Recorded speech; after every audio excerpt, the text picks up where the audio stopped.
মাত্র বাড়িটা বন্যায় ভাসে গেল। আল্লাহ এ কি ক্ষতি হয়ে গেল আল্লাহ। ও আল্লাহ এ তোমার কিরকম বিচার আল্লাহ। আল্লাহ আমার কি ক্ষতি হয়ে গেল আল্লাহ। আমার ছোট একটা বাড়ি ছিল, সেটাও তুমি বন্যায় ভাসায় দিলে আল্লাহ। এ কি ক্ষতি হয়ে গেল আমার আল্লাহ।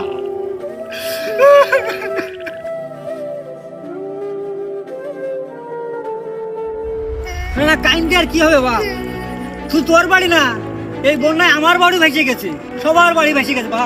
এ নিয়ে চিন্তা করে কি লাভ? চাচা আমি তো আমার চিন্তা করতেছি না, আমি তো আমার ওই বাচ্চাটা চিন্তা করতেছি।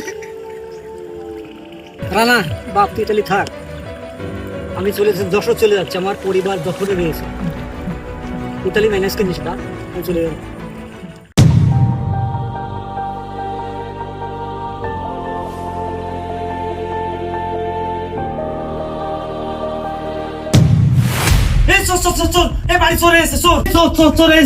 না আমি শোন না, আমি শোন না, বন্যায় আমার বাড়ি ভেসে গেছে ভাই, আমি আশ্রয়ের জন্য এসে এই জায়গায়।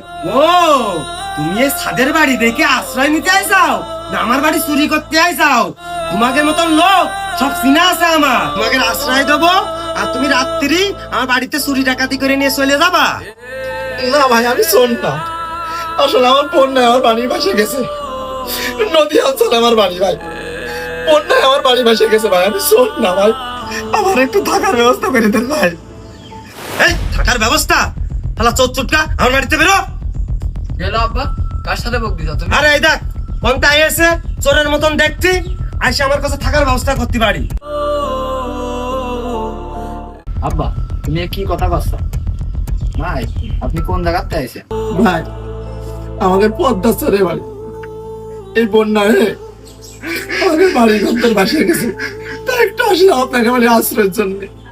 তাই আপনার আব্বা আমার চোর করে তো আসছে, দেখেন আমার ছেলেটা শীতে কাটতেছে। আব্বা তুমি একটা মানুষের মতো কাজ করলে। এই তুই আমার চেয়ে বেশি বুঝিস? ও দেখলেই তো চোরের মতন লাগতেছে। আব্বা একটা মানুষ যখন বিপদে পড়ে তখন তার চেহারাটাও অসহায়ের মতো হয়ে যায়, তুমি হয়তো তার জন্যই তার এরম মনে করতে চাও। এই আমার বাড়ির থেকে এখনই বেরো জাতি কা, এসব লোকের আমার বাড়ি জায়গা নেই, বন্যা দেখতেছে। আব্বা আজকে যদি আমরা ওই লোকটার জায়গায় থাকতাম আর ওই লোকটা আমাদের জায়গায় থাকতো, তাহলে কি করতে? আসলে ইসমাইল, এটা তো আমি ভাইবে দেখিনি। যাই হোক আব্বা, আমাদের তো একটা রুম খালি রয়েছে, আর ওই বাচ্চাটা শীতে থরথর করে কাঁপতেছে, ওর তো জ্বর এসে যাবে না, তা আজকের দিনটা আপাতত